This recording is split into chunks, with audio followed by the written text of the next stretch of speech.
Ó, eu gosto assim de cuidar, né? Na medida do possível fazer uma atividade física e tudo mais, me alimentar bem também. Acho que a gente tem que cuidar mesmo, principalmente nesse mundo doido que a gente vive, nosso corpo, mas também cuidar da nossa alma, da nossa mente, acima de tudo, porque a gente nunca sabe o que nos espera o dia de amanhã. O que eu vou falar com vocês, assim, durante muito tempo eu sentia vergonha de falar a respeito, até eu tomar consciência que isso podia ajudar outras pessoas. Falar sobre isso podia ajudar pessoas que estivessem passando por uma situação parecida. Eu sempre fui apaixonado pela minha vida. Sempre gostei de estar no meio de pessoas. Sempre fui apaixonado pelo meu ministério, celebrar missa, atender confissões, ouvir as pessoas. Eu acho que a escuta é um dom e cada vez mais raro. A gente não tem encontrado pessoas que estão dispostas a escutar, a ouvir, sem julgar, apenas para acolher ali, sentir, ter compaixão do outro.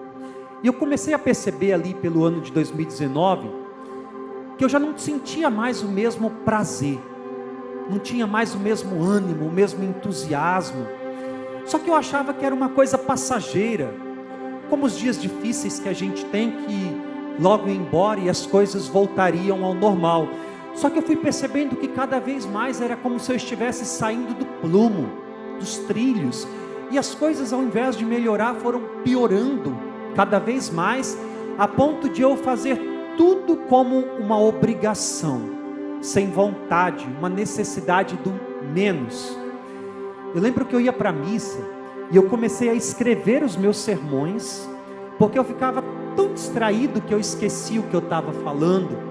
Eu ia para a igreja assim, atender as pessoas, ouvir, e eu ficava ali por dentro, meu Deus, eu não quero estar aqui, eu não tenho nada para oferecer, eu quero ir embora, sabe? Eu não tinha vontade, não tinha prazer de estar ali, porque infelizmente, nós padres, pastores, a gente é educado para ser forte. Isso não é uma coisa boa, porque eu acho que na vida todos nós temos o direito de se apresentar em algum momento fraco, vulnerável. Eu preciso de ajuda, eu necessito de ajuda. E eu fui percebendo que o brilho tinha sumido. Eu lembro que eu saí das redes sociais, porque até o barulhozinho da mensagem de WhatsApp e Instagram chegando me incomodava, doía. Eu ficava me perguntando, o que será agora? O que tem que fazer agora? Deixei de comer, de dormir, o corpo se desfigura, as pessoas começam a falar também, fofocas e tudo mais. Para mim, o melhor momento do meu dia é quando chegava à noite, ali encolhido na minha cama, eu ficava pedindo para Deus, como eu queria que não houvesse um amanhã, como eu queria não acordar e ter que enfrentar isso tudo de novo. Uma das piores coisas para quem passa por um processo de depressão é você se ver diante da seguinte pergunta: o que você tem? Você não consegue verbalizar. Você sabe que existe uma dor que consome, que dilacera, que fere o teu coração, só que você não consegue explicar o que você está sentindo. É por isso que muita gente que está ao redor tende a negligenciar.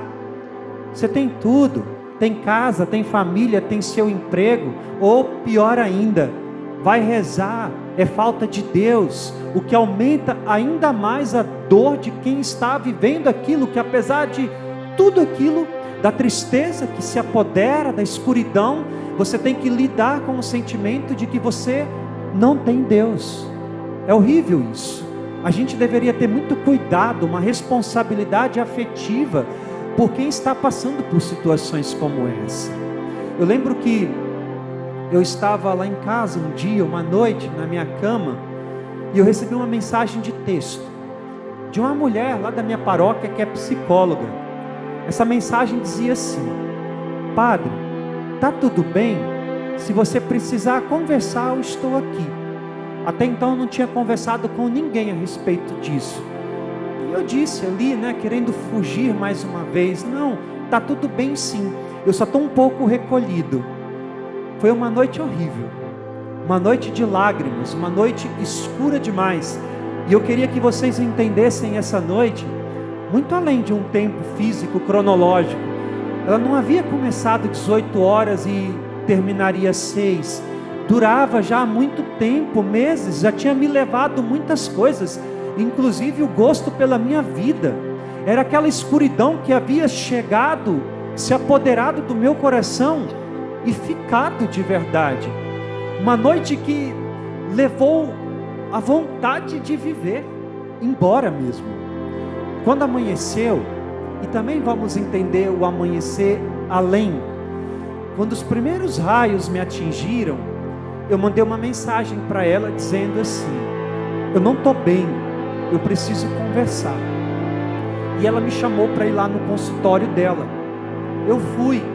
Eu não lembro de muita coisa que foi dito naquele dia não, mas depois de ter chorado copiosamente, eu disse o seguinte para ela: eu estou aqui, eu vim aqui para você diagnosticar o que eu sei que eu tenho. Eu preciso ouvir, até para reconhecer que sozinho eu não estou dando mais conta, eu não suporto mais, até para reconhecer que minha fé nesse momento, ela está tão abalada, tão fragilizada, que não é mais suficiente para me colocar em pé.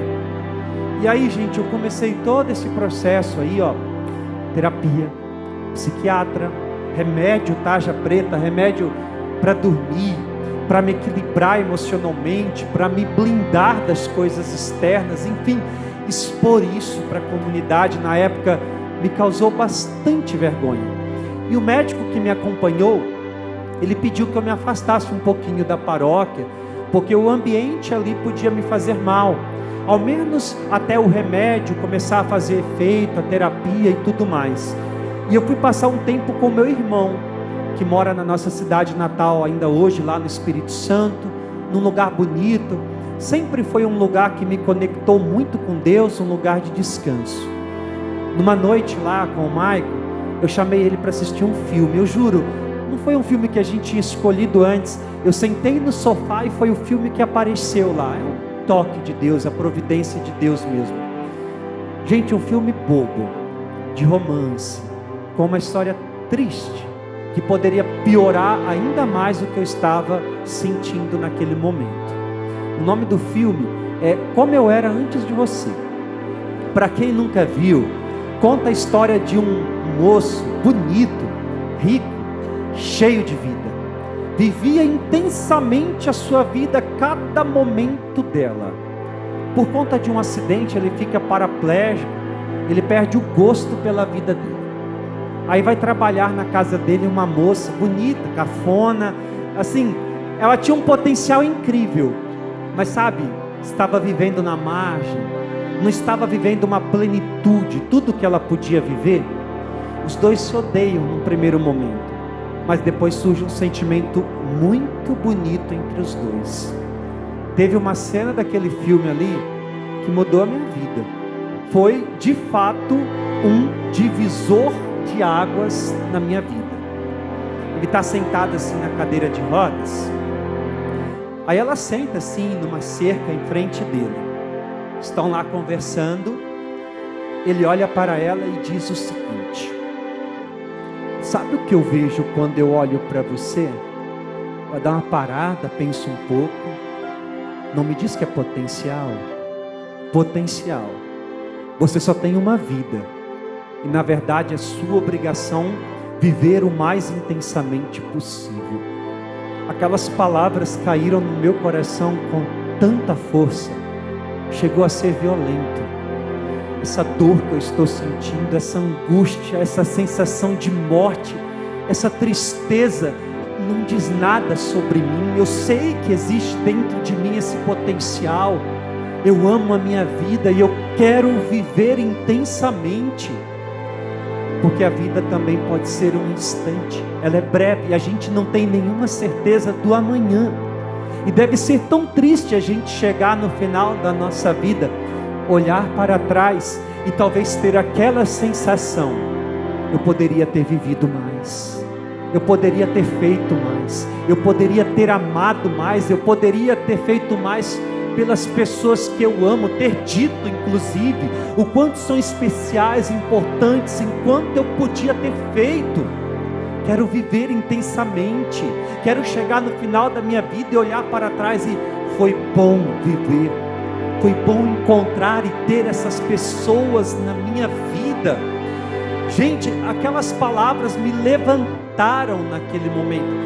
Hoje eu estou bem, estou de alta, de medicação e tudo mais, mas é estranho. Talvez algumas pessoas possam até se identificar.